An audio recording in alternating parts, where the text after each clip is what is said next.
لیکن آج تھوڑی سی پریشانی اور تکلیف آئے تو واویلا ہوتا ہے، حتیٰ کہ اب حالات یہ ہو رہے ہیں کہ تھوڑی سی مشکل اور پریشانی کو لے کر عورتیں سود کی طرف جا رہی ہیں۔ بچوں کو کھانے کے لیے کم ہے، نئے کپڑے نہیں ہیں تو سود سے پیسے لیے جاتے ہیں۔ یاد رکھیں، جو سود سے پیسے لیتا ہے وہ بھی ملعون ہے۔ آقا نے فرمایا جتنا گنہگار سود دینے والا ہے، لینے والا جتنا گنہگار ہے اتنا ہی سود دینے والا بھی گنہگار ہے۔ دونوں گناہ میں برابر کے شریک ہیں، دونوں پر لعنت ہے۔ اور اب تو مسلم محلوں میں ایسا بھی ہوتا ہے کہ کوئی عورت اپنے شوہر کے پیسے جمع کر کر کے رکھتی ہے تو پڑوس کی عورت قرض مانگنے آئے تو کہتی ہے کہ اگر 10 لے جا رہی ہے تو 12 لا کر دینا، 100 لے جا رہی ہے تو 110 لا کر کے دینا۔ یہ سود ہے۔ میں ان بہنوں سے کہنا چاہتا ہوں اپنے پیٹ میں جہنم کی آگ مت بھرو، کیونکہ میرے آقا صلی اللہ علیہ وسلم فرماتے ہیں قیامت کے دن سود خوروں کو، سود کھانے والوں کو یعنی بیاج کھانے والوں کو اس طریقے سے اٹھایا جائے گا کہ ان کے پیٹ مٹکوں کی طرح ہوں گے اور اس میں آگ بھری ہوگی اور اس میں بچھو ہوں گے اور وہ اٹھنے کی کوشش کریں گے لیکن اٹھ نہیں پائیں گے۔ لوگ کہیں گے یہ کون لوگ ہیں؟ تو فرشتے کہیں گے یہ سود خور لوگ ہیں جو لوگوں سے سود لیا کرتے تھے اور کھایا کرتے تھے۔ اور حال یہ ہوگا کہ ان کو استغفر اللہ، اللہ اکبر، ایک حدیث یاد آتی ہے، سود خوروں کے لیے جہنمیوں کی شرمگاہ سے ایک پیپ کی نہر نکلے گی۔ جو لوگ سود کا پیسہ کھاتے ہیں نا، یعنی سود کا دھندا کرتے ہیں، اکثر غریب بستیوں میں یہ ہو رہا ہے کہ مجبوراً کچھ نہ کچھ تو لوگ لے کے ہی جاتے ہیں۔ لیکن یاد رکھو مسلمانوں، فاقہ کشی کرو، یہ سوچ کر کے کہ فاقہ کبھی کرنا، یہ بھی میرے نبی کی سنت ہے۔ ایک وقت کا نہ کھانے سے کوئی مر نہیں جاتا، اور شادی کے موقع پر کوئی ضروری نہیں ہے کہ آپ 50 پہلی کا کھانا کرے۔ اللہ نے دیا ہے 100 پہلی کا بھی کرے، لیکن اگر نہیں ہے تو سود سے پیسے لے کر کے اپنے بچوں کی شادیاں نہ کرو۔ میرے رسول نے سب کچھ ہونے کے بعد اپنی بیٹی کی شادی اس لیے بڑی سادگی سے کی تھی تاکہ غریبوں کو ایک دستور مل جائے، غریبوں کو ایک قانون مل جائے۔ حضور نے کچھ نکاح بڑی سادگی سے بھی کیے تھے تاکہ غریبوں کو قانون ملے، اور ایک نکاح میں بکری کے گوشت کا ولیمہ بھی کیا تھا تاکہ امیروں کو بھی قانون مل جائے۔ جس کی جتنی حیثیت ہے وہ اپنی حیثیت کے مطابق خرچ کرے۔ لیکن آج تو برادری میں میری ناک نہیں کٹنی چاہیے۔ نادان برادری کے لوگ قبر میں نہیں آئیں گے، تیری قبر میں تجھے اکیلے جانا ہے۔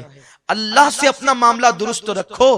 کسی کو کسی کی برادری نے نہ عزت دی ہے نہ دے سکتی ہے، عزت تو اللہ دیتا ہے، اس لیے اس کو راضی کرو۔ گناہ کر کے کوئی عزت حاصل نہیں کر سکتا۔ اسلام کوئی ایسی برادری کے قانون کو ماننے کے لیے تیار نہیں ہے جو اسلام سے ٹکراتا ہے۔ قانون کسی برادری کا نہیں چلے گا، قانون تو صرف اسلام کا چلے گا، اس لیے کہ ہماری برادری اسلام ہے اور ہمارا قانون قرآن ہے۔ ہم مسلمان ہیں، اسی لیے تو حضرت سلمان فارسی سے کسی نے پوچھا سلمان تیری برادری کیا ہے؟ تو کہا میں اسلام کا بیٹا ہوں، میں مصطفی ہوں، میں اسلام کا بیٹا ہوں، میں مصطفی ہوں، میری برادری اسلام ہے اور میرا سرنیم مصطفیٰ جان رحمت ہے۔ یہ فکر ہمیں لے کر کے چلنا ہوگا۔ تو یہ کہ ہم اس کو دعوت دیں، اس کو ٹھیک ہے، ہم لوگوں کے یہاں کھا کر کے آئیں، انہیں کھلانا بھی تو ہوگا۔ آپ نے کوئی معاہدہ تو نہیں کیا تھا کہ آپ کھلانے تو ہم بھی کھلائیں گے۔ اس کی حیثیت کھلانے کی تھی، اس نے کھلایا، آپ کی حیثیت نہیں ہے، آپ پر کوئی ظلم نہیں، کوئی حکم نہیں ہے۔ اس لیے لوگوں تو عرض یہ کر رہا تھا جو سود لیتے دیتے ہوں گے ان کے لیے کتنا دردناک۔ میں یہ حدیث پڑھتا ہوں تو لرز جاتا ہوں۔ بے نمازیوں کے لیے بھی عذاب ہے، روزہ ترک کرنے والوں کے لیے بھی عذاب ہے، لیکن سود والوں کے لیے کتنا بدترین ہے۔ جہنمیوں کی شرمگاہوں سے پیپ کی نہر نکلے گی اور وہ اتنی بدبودار ہوگی، اور اتفاق سے اللہ اکبر وہ جہنمی جو ہوں گے، اللہ اکبر، وہ زانی جہنمی ہوں گے۔ اور زانی جہنمیوں کی شرمگاہوں سے اس وقت اتنی بدبو نکلے گی کہ وہ بدبو اگر دنیا کے انسانوں پہ کھول دی جائے تو سارے دنیا کے انسان مر جائیں۔ اور اسی سے وہ پیپ کی نہریں نکل رہی ہوگی. اس پیپ کی نہروں میں سود لینے والے دینے والے ڈبکیاں لے رہے ہوں گے. جیسے وہ سر اوپر کریں گے تو ایک بڑا سا پتھر ان کے سر پہ ڈالا جائے گا, انہیں منہ اندر کر لینا ہوگا. اس وقت فرشتے پوچھیں گے یہ کون لوگ ہیں؟ کہا جائے گا یہ وہ, فرشتوں سے لوگ پوچھیں گے یہ کون لوگ ہیں؟ فرشتے کہیں گے یہ وہ لوگ ہیں جو دنیا میں سود لیتے بھی تھے اور دیتے بھی تھے. ہم کس لیے سود لے رہے ہیں؟ نئے کپڑوں کے لیے. کس لیے سود لے رہے ہیں؟ بچوں کے لیے. کس لیے سود لے رہے ہیں؟ شادی بیاہ میں جہیز دینے کے لیے. کیا تمہارے لیے سیدہ فاطمہ الزہرا کی زندگی نمونہ نہیں ہے کہ جس نے ایک دوپٹہ, پوری زندگی ایک دوپٹہ استعمال کیا جس پر 17 سے زیادہ پیون لگے ہوئے تھے؟ کیا ہماری بیٹیوں کے لیے یہ عبرت نہیں ہے؟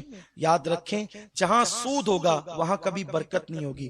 میں نے بڑے بڑے تاجروں کو دیکھا, ان کو میں نے توبہ کے لیے بھی کہا. بڑے بڑے کروڑ پتیوں کو دیکھا, اربوں پتیوں کو دیکھا کہ وہ سود سے پیسہ لے کر کاروبار کرتے ہیں. ایک دن وہ گڑے میں جاتے ہیں, کیونکہ قرآن میں اللہ کا اعلان ہے اللہ سود کو گھٹائے گا, یعنی سود میں کوئی برکت نہیں ہے, اور اللہ تجارت کو بڑھائے گا. اس لیے محنت کرو, محنت کرو. عورتیں گھر میں ٹی وی دیکھنے کی بجائے, فلمیں دیکھنے کی بجائے, سنیما دیکھنے کی بجائے کوئی ایسا کام کاج کرے گھر کے اندر بیٹھے بیٹھے جس سے وہ اپنے شوہر کی مدد کر سکے. یہ کوئی بری بات نہیں ہے, لیکن ایسا کام کرے کہ گھر میں بیٹھ کے کر سکے, باہر جا کر کے نہیں, گھر میں بیٹھ کے کر سکے. عورتیں غربت کی وجہ سے تراشن بھرنے نکلتی ہے, اس کی ہم اجازت نہیں دیتے, ہمارے علماء اجازت نہیں دیتے. اس لیے کہ بڑے بڑے حاجی نمازیوں کو دیکھا کہ اگر عورتیں تراشن بھرنے کے لیے آتی ہیں تو ان کی نگاہیں کنٹرول میں نہیں رہتی, اور غربت کی ماری عورتیں کبھی کبھی معاذ اللہ ان کے پیر دولت کو دیکھ کر پھسل جاتے ہیں. اس لیے عورتوں کو تراشن بھرنے کے لیے نہ بھیجا جائے, عورتوں کو باہر کام کرنے کے لیے نہ بھیجا جائے. عورتیں اگر غربت زدہ ہیں تو وہ گھروں میں کام کریں, گھر کے اندر رہ کر.